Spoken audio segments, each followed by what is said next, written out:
Glitch, it's time to thwip. What's up, guys? I'm AJ, and welcome back to another Thwip Side review. And today I'm checking out the DC Direct Batman the Animated Series Walmart exclusive, I believe, 4-pack by McFarlanetoys. Now, a couple months ago, I did stumble upon this 4-pack at Walmart, and I passed on it because I didn't want to spend the money for it at the time. I mean, what they're charging for it, retail, is not a bad price, in my opinion. I just didn't want to spend the money on it, like I said at the time. But I stumbled upon this set on eBay for just a little bit over half the price of retail, so I pulled the trigger on it, and let's see if I'm happy I did, because I'm going to take a look at it right now with you guys. I like the box. It's nice and simple. It's got a huge window, so of course you see Batman, Harvey Bullock, the Joker, Harley, and the Batman the animated series logo, DC Direct, Little McFarlanetoys, Batman the Animated Series. Not much going on the sides. And let's flip it around, and then you get a big shot of the characters in the box. And of course the mumbo jumbo. So let's pop this open and check it out.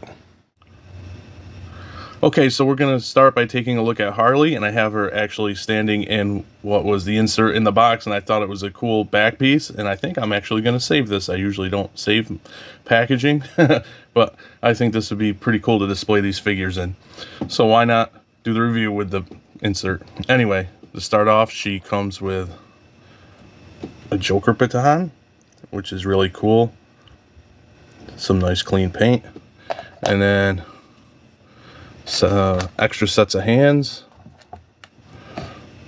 and they're really tiny, guys, because this is, besides being, it's a 6-inch figure, but nonetheless, scale figure, but nonetheless, she is tiny. And we will check her out right now, and you'll see what I mean. Just all of her joints and everything. I will say the paint apps are really clean, and she does look like Harley from the animated series in her classic costume.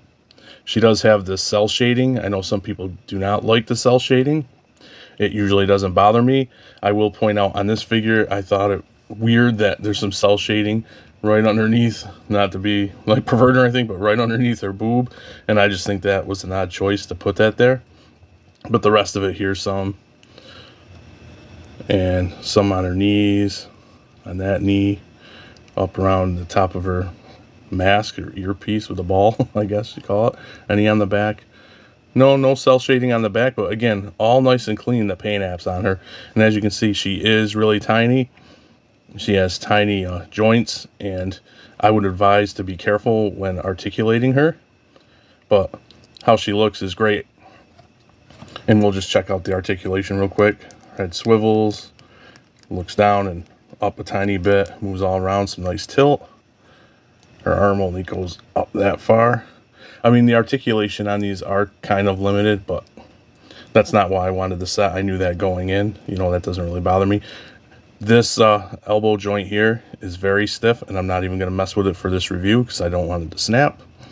Her wrists do have articulation, but maybe a hinge? Yep, it does have a hinge. I didn't even notice that before. But I'll articulate this elbow. It's like a single joint. It goes up to like there. Nothing at the waist. She kicks up about that far. Kicks back like that. They have this wonky, I know Mattel did this too in DC Direct. Just haven't seen it in a while, where it's like a hinge to spread the leg out. No rotation at the thigh or anything. And then you get a single knee like that. And then some rotation at her foot, and knees are really tiny. I don't think there's a hinge there. At first I thought there may have been. Mine is a little bent out of the package. So she looks cool, but be very careful handling her would be my advice. And also, she is an absolute pain in the ass to stand up. As I'll try to demonstrate here. So that's why the backdrop comes in handy too, because of this bent leg. Next up we have Joker, and he too comes with 2 extra sets of hands. And they're all like trigger fingers and grip hands. They're not really too much different from each other. I'm sure one, maybe that was the whole, I think what it is though, is because these are, I'm pretty sure, re-releases of single figures.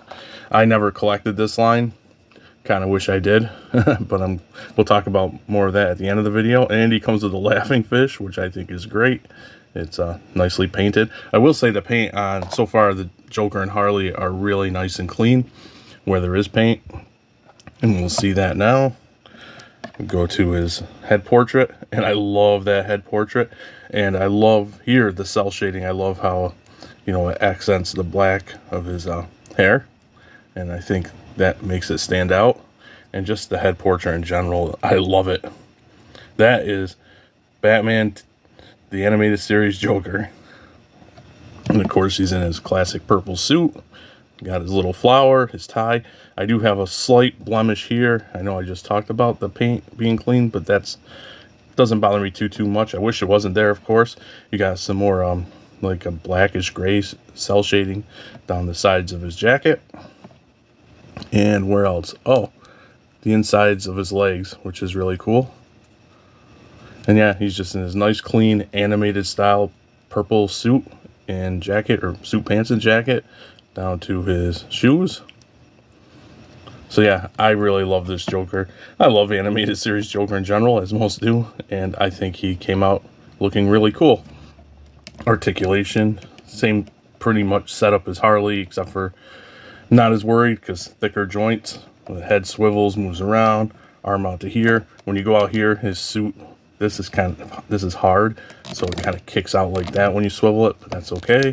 Single hinge, elbow, wrist, swivel and hinge. Still, I don't think any of these figures, by the looks of it, are going to have anything at the waist, but like I said, that's okay. When you kick his leg out here, I will say that looks very wonky. It didn't bother me so much on Harley, but whoo, that's crazy. And it's especially crazy when you don't have like anything to rotate the leg here. Anyway, really tight, but it does kick up. Kicks back. Single knee. And a little, I don't know if it's tight or not, but a little swivel at the ankle. Moving on to Harvey Bullock. He too, it's the theme, like I said, comes with 2 extra sets of hands, some grip hands, and some other kind of holding hands, but with the fingers pointing out. I always appreciate the accessories. A pair of handcuffs, a full donut, and a partially eaten donut. So that's pretty cool. If you've watched the series, he's always shoving food in his face, so that's appropriate. As for Harvey himself, I think it's really fun and cool to have a Harvey figure, especially the animated series version. But I will say, as we take a closer look, where the cell shading didn't bother me for Harley or the Joker, it was, you know, little hits here and there. I think they went too far with Harvey and in a way kind of ruined the aesthetic of the figure. It's just too heavy. As you can see, it's very dark and it's everywhere. All down the side of his jacket here. Splotches underneath of his jacket here. He does have the blue, the different color blue on his pants. That doesn't bother me so much. And even though it's heavy, and even though it's heavy on his shoes, it doesn't bother me too much. But on the arms of the jacket and on the jacket, it's too much in my opinion. They went very heavy here. But the worst for me, even though that's not very good in my opinion, is the side of his head. I mean, to me that totally, it ruins the aesthetic of the character. I mean, it's cool to have a Harvey figure, but they went way too heavy with the cell shading here in my opinion. But besides that, the actual sculpt and how he came out, besides the paint, cell shading, paint apps, I think he looks really cool. It's just funny to me to have a Harvey character. Let me take a closer look here. Really cool. He's got the bags under his eyes. Kind of a, I don't know, grimace. I don't know what you call that expression, but it's definitely Harvey. And then you just have, of course, the animated style trench coat with the nice tie, which is sculpted. And some of the shading, too, is a little sloppy, like here on the joint, but that's not too bad. The shading itself is what's the most egregious. Going down to the pants, it has some nice wrinkles. So yeah, a cool sculpt for animated Harvey, but they just went, look at all that. They just hit the cell shading paint apps way too hard with this guy, and it kind of takes a lot of my enjoyment of the figure. It takes my, it lowers my enjoyment of the figure quite a bit. He articulates for a bigger guy decent. I mean, again, it's not going to be, it's the style of the line. It's all pretty much the same setup. Bigger characters or smaller with the single elbows, the rotation, hinge and swivel wrists, kicks up. For Harvey, he doesn't get much in the way of that single knee, but he is a chunkier fellow. You can't really get his legs out because even though this is soft, it still restricts the hell out of his legs going that way. But Harvey's not a dynamic guy anyway, so it doesn't really bother me. Does he have it? No. And last but not least, we have Batman, and he too comes with extra hands. And they are cell shaded, which I do like how the blue highlights these hands. And that's one set. And here's the other set. And then he comes with a Batarang, which I don't like the cell shading on this. It's just split half and half, and to me it looks like it should be like a two-faced Batarang. And he also comes with another hand that actually has a sculpted in right with the mold, the grapnel gun, which I love because less chance of it getting lost. As for Batman himself, he does have more cell shading hits than Joker and Harley, but it's not as intrusive as Harvey, in my opinion. And I love, of course, and the blue highlights around the cape and the cowl just evoke the animated series look and the shadows and things like that. I do wish he didn't have so much on the top of his head though, but straight on doesn't bother me. And I love how it wraps around, and I especially love it on the back of the cape.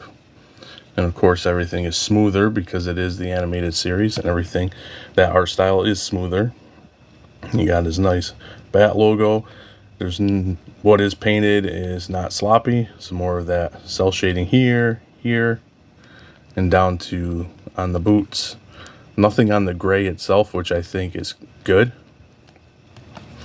And now for his articulation, it's different than the other characters in a lot of ways. I mean, you get the head, you can look down a tiny bit, up a little, not super mount for the head movement.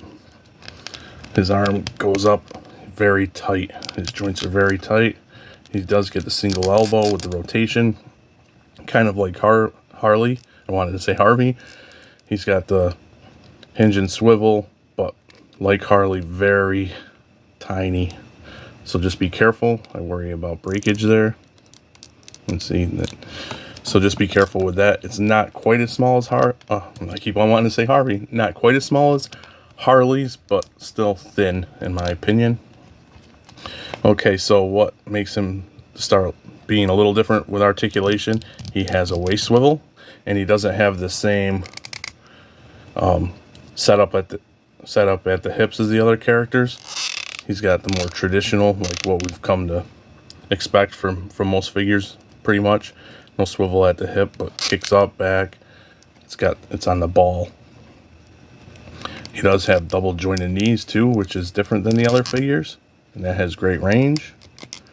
And he has ankle articulation and rocker. So starting at the waist down, totally different setup than the other figures in the set. And I'm assuming that was an evolution in the line, maybe. Like I said, I didn't collect these figures at the time. Bottom line for me is, even though I do have some gripes about this Batman the Animated Series DC Direct 4-pack by McFarlanetoys, I think it is a fun set, and I'm happy to have picked it up. I did discuss my issues with the figures individually through the review, so I would say my favorite of the set is Joker, just because I love that head portrait. It's kind of a tie between Batman and Joker. I think they came out fantastic, but I love that head portrait on the Joker. Once I knew I was getting this set and it was coming, I started looking up other characters to get some more, and they're super expensive. And one of them was the Joker Expressions pack, where he comes with a bunch of head portraits. I wish I got that at the time it came out. Super expensive, but there is hope, because McFarlanetoys at San Diego Comic-Con announced that they're going back to this Batman the Animated Series, and they are re-releasing Batman. I think the first wave is Batman, Joker, Scarecrow, and Robin, which is great because I'd love to add a Robin to this. And it's a Build-A-Figure wave with Condiment King, which I think is fantastic. So I'm hoping he just continues diving back into the line and re-releasing characters that I've missed, because on the secondary market, they are just so unaffordable at this point. I would love for him to re-release the Expressions pack for the Joker. That'd be awesome. I love that Joker head portrait, and just his expressions themselves in the animated series were awesome, and just being able to swap in and out I think would be fun. But anyway, as for these figures, these two are my favorites, Batman and the Joker. My worst figures that I like the least, I should say, between obviously Bullock and Harley. Harley, she's just very thin, so it makes me really nervous. I wouldn't want to move her around much, afraid I'd snap something. And she's a pain in the ass to stand, even though she looks good. Bullock is a real shame to me, because I love how he looks, the sculpt itself, but the overuse of that cell shading kind of kills my excitement for the figure, even though I still do like him. And that is a shame to me, because how often do we get a Harvey Bullock action figure? I'm hoping Todd goes back and re-releases the Alfred and the Commissioner Gordon as well. I think in other lines, even in DC Multiverse, we should get some Alfreds and Gordons. I'm sure they would sell. A lot of companies I think they won't sell, but I would definitely pick up any Alfred or Gordon. I mean, they're must-have characters to me in a Batman collection. But yeah, fun set with some gripes. Looking forward to getting more characters from Todd. Definitely going to pick up, I'll have to pick up the re-release of Batman there, just so I have the pieces to build a Condiment King. But I want to see Riddler next after that first initial wave. Everybody here knows, that's watched the channel, knows he's my favorite Batman villain. So the next wave, Riddler, please. But yeah, as for this set, it is fun with those issues that I said that I have with it, and that's my opinion. Comment to let me know if you have these figures. Were you collecting them from the get-go, and what do you think of them overall? If you didn't already collect these, are you excited for the re-releases? With that being said, I won't take up any more of your time, and I will catch you guys later on the Thwip side. Thanks for watching.